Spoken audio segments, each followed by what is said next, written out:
नमस्कार, ये आकाशवाणी पटना है। अब आप खालिद रशीद से प्रादेशिक समाचार सुनिए। पहले मुख्य समाचार। सर्वोच्च न्यायालय ने राज्य सरकारों से कहा, प्रवासी कामगारों को उनके गृह जिलों तक पहुंचाने का काम 16 जून तक पूरा करें। प्रदेश में रात्रि कर्फ्यू के दौरान रेलवे स्टेशन, बस स्टैंड और एयरपोर्ट तक आने जाने के लिए बस, ऑटो रिक्शा, टैक्सी और प्राइवेट वाहन के प्रयोग की अनुमति दी गई। पिछले 24 घंटों में 146 कोरोना पॉजिटिव व्यक्तियों की पहचान के बाद प्रदेश में संक्रमितों की संख्या बढ़कर 4,598 हुई। और चक्रवाती तूफान के कारण राजधानी पटना समेत प्रदेश के अधिकतर हिस्सों में आंधी के साथ हुई तेज बारिश। आज भी प्रदेश के कई हिस्सों में बारिश की संभावना। अब समाचार विस्तार से। सर्वोच्च न्यायालय ने राज्य सरकारों को घर लौट रहे सभी प्रवासी कामगारों का रजिस्ट्रेशन कराकर उन्हें रोजगार उपलब्ध कराने का आदेश दिया है। इसके साथ ही 16 जून तक सभी प्रवासी कामगारों को उनके घर पहुंचाने का पूरा इंतजाम करने को कहा है। प्रवासी कामगारों की समस्याओं को देखते हुए सर्वोच्च न्यायालय ने इस मामले में स्वतः संज्ञान लेते हुए सुनवाई शुरू की है। सुनवाई के बाद न्यायमूर्ति अशोक भूषण की अध्यक्षता वाली पीठ ने आदेश सुरक्षित रख लिया है। इस संबंध में कोर्ट 9 जून को विस्तृत निर्देश जारी करेगा। न्यायालय ने प्रवासी मजदूरों को लेकर बनाई जा रही कार्ययोजना से अवगत कराने का निर्देश भी राज्यों को दिया है।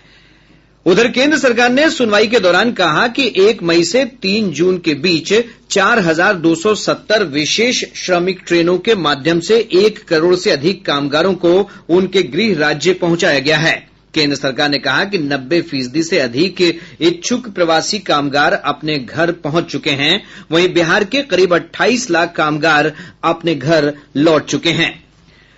प्रदेश में रात्रि कर्फ्यू के दौरान भी अब बस, ऑटो रिक्शा, टैक्सी और प्राइवेट वाहन से यात्री यात्रा के लिए बस स्टैंड, एयरपोर्ट और रेलवे स्टेशन पर आ जा सकते हैं। परिवहन विभाग ने इस संबंध में आदेश जारी कर दिया है। इस दौरान यात्रा करने वाले व्यक्तियों के पास परिचय पत्र और टिकट होना अनिवार्य होगा।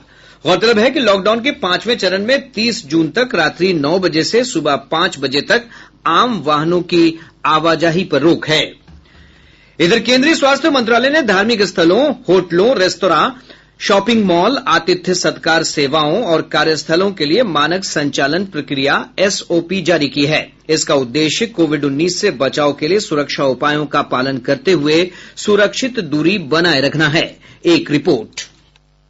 सभी होटल्स, शॉपिंग मॉल्स, रेस्टोरेंट्स, धार्मिक स्थलों, कार्यस्थलों और अतिथि सेवाओं से जुड़े प्रतिष्ठानों को सलाह दी गई है कि प्रवेश द्वार पर सैनिटाइजर डिस्पेंसर और थर्मल स्क्रीनिंग की व्यवस्था हो। परिसर में केवल उन्हीं व्यक्तियों को अनुमति दी जाएगी जिनमें कोरोना के लक्षण नहीं दिखाई देंगे। सभी जगहों पर थूकना सख्त वर्जित होगा। रेस्टोरेंट में बैठकर खाना खाने की बजाय खाना लेकर जाने की व्यवस्था को बढ़ावा दिया जाएगा। खाना पहुंचाने वाले व्यक्ति ग्राहक के दरवाजे पर ही खाने के पैकेट छोड़ देंगे। स्वास्थ्य मंत्रालय ने जनता को कम से कम 6 फीट की शारीरिक दूरी बनाए रखने और फेस मास्क के उपयोग की सलाह दी है। आरोग्य सेतु ऐप को भी उपयोग करने की सलाह दी गई है। भूपेंद्र सिंह, आकाशवाणी समाचार, दिल्ली।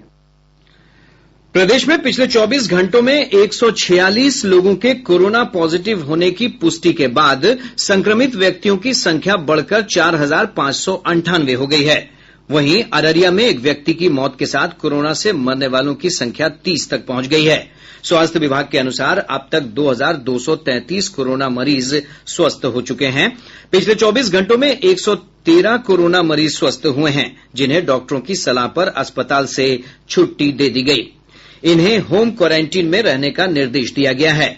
प्रदेश में सबसे अधिक कोरोना संक्रमितों की संख्या पटना और खगड़िया में है। दोनों जिलों में 285 लोग संक्रमित हुए हैं।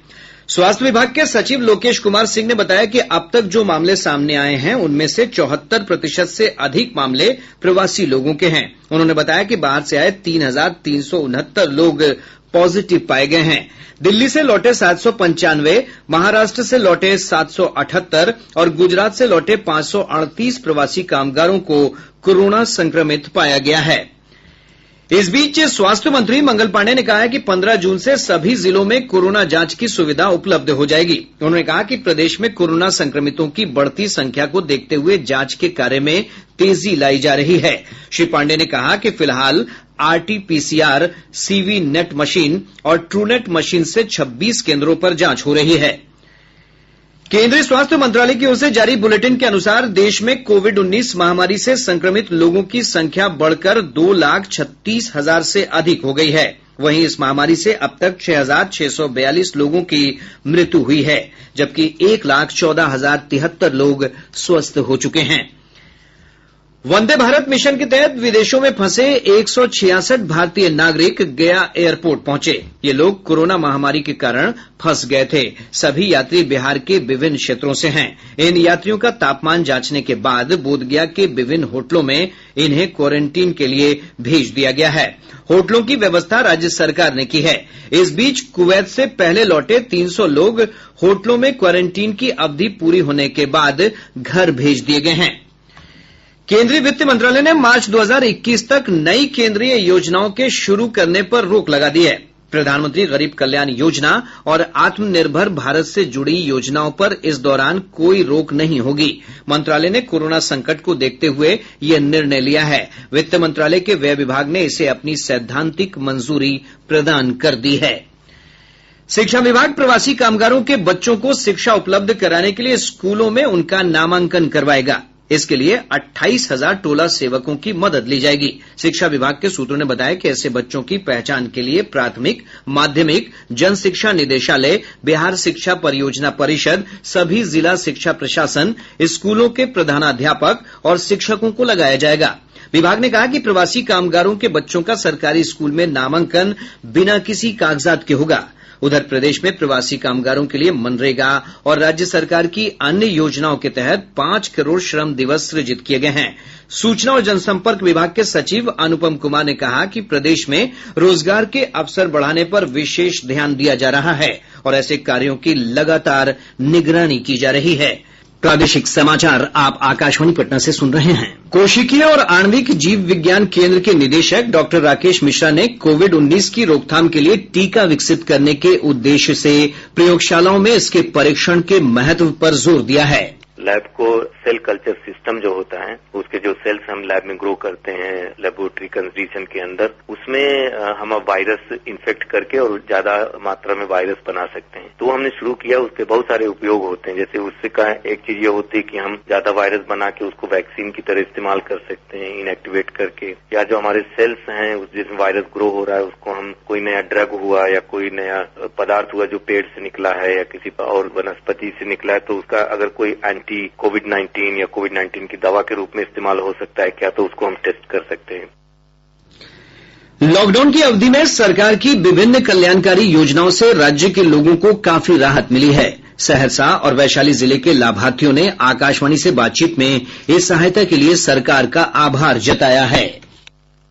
मैं रेखा देवी बोल रही हूँ। हमको सरकार तरफ से जो बहुत अच्छा लाभ मिला है। हम लोग को राशन मिला, प्लस 1,000 रुपया मिला। हम गरीब के लिए बहुत अच्छा काम की है सरकार, इसलिए हम गरीब लोग का जो है अच्छा से जिंदगी कटा, सफर अच्छा हुआ, इसलिए हम सरकार को धन्यवाद करते हैं। मेरा नाम माला देवी है।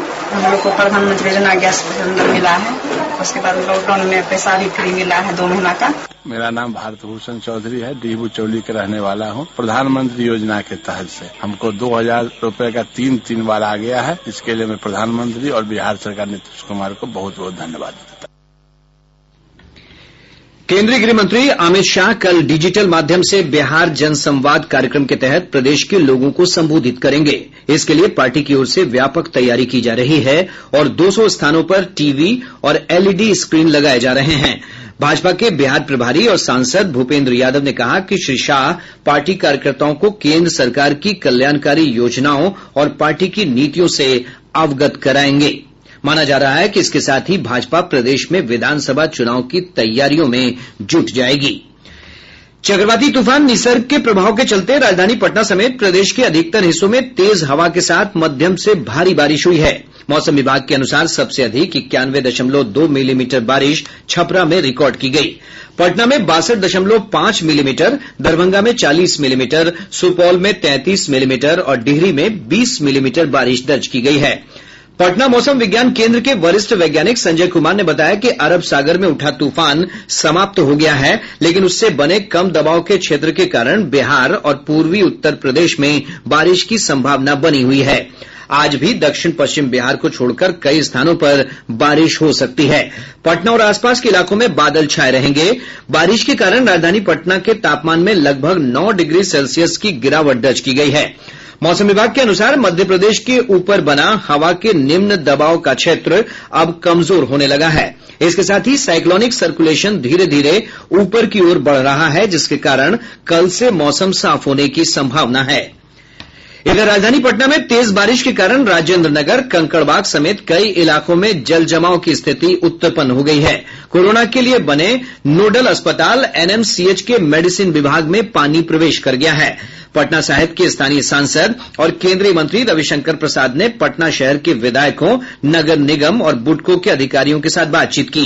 इस दौरान उन्होंने कहा कि राजधानी से जल निकासी की पर्याप्त व्यवस्था की जाए ताकि जल जमाव की स्थिति गंभीर नहीं हो।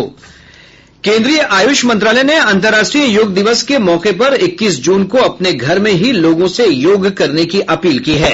आयुष विभाग के सचिव राजेश कोटचा ने मेरा जीवन मेरा योग वीडियो ब्लॉगिंग प्रतियोगिता का ब्यौरा प्रस्तुत करते हुए यह अपील की। उन्होंने कहा कि 21 जून को सुबह 7 बजे अपने घर में ही रहकर सोशल मीडिया के जरिए अंतर्राष्ट्रीय योग दिवस पर आयोजित कार्यक्रम में शामिल हो सकते हैं।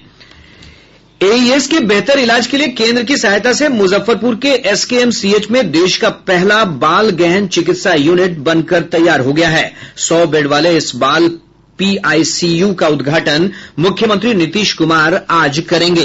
स्वास्थ्य मंत्री मंगल पांडेय ने बताया कि 72 करोड़ रुपए की लागत से बाल गहन चिकित्सा यूनिट का निर्माण किया गया है। श्री पांडेय ने बताया कि इसके साथ ही 60 बेड वाले एन्सेफेलाइटिस वार्ड का भी उद्घाटन होगा।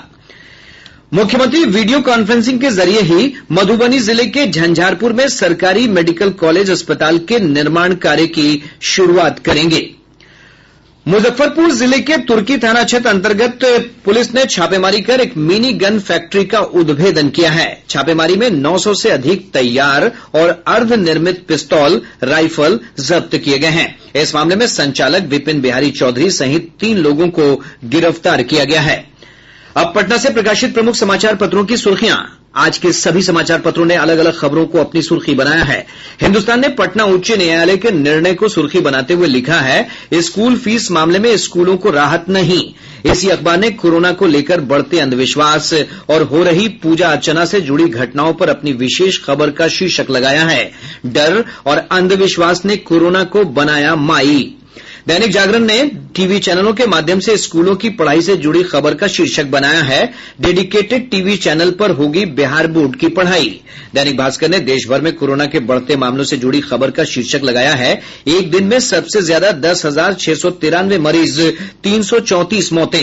प्रभात खबर ने विश्व पर्यावरण दिवस पर आयोजित वेबिनार से जुड़ी खबर का शीर्षक बनाया है, सभी पंचायतों में पेड़ पौधों का कराया जाएगा रजिस्ट्रेशन। राष्ट्रीय सहारा की सुर्खी है, यूपीएससी की परीक्षा 4 अक्टूबर को। और अब अंत में मुख्य समाचार एक बार फिर। सर्वोच्च न्यायालय ने राज्य सरकारों से कहा, प्रवासी कामगारों को उनके गृह जिलों तक पहुंचाने का काम 16 जून तक पूरा करें। प्रदेश में रात्रि कर्फ्यू के दौरान रेलवे स्टेशन, बस स्टैंड और एयरपोर्ट तक आने जाने के लिए बस, ऑटो रिक्शा, टैक्सी और प्राइवेट वाहन के प्रयोग की अनुमति दी गई। पिछले 24 घंटों में 146 कोरोना पॉजिटिव व्यक्तियों की पहचान के बाद प्रदेश में संक्रमितों की संख्या बढ़कर 4,598 हुई। और चक्रवाती तूफान के कारण राजधानी पटना समेत प्रदेश के अधिकतर हिस्सों में आंधी के साथ हुई तेज बारिश। आज भी प्रदेश के कई हिस्सों में बारिश की संभावना। इसके साथ ही आकाशवाणी पटना से प्रसारित प्रादेशिक समाचार का ये अंक समाप्त हुआ। घर में रहिए, सुरक्षित रहिए और सुनते रहिए आकाशवाणी।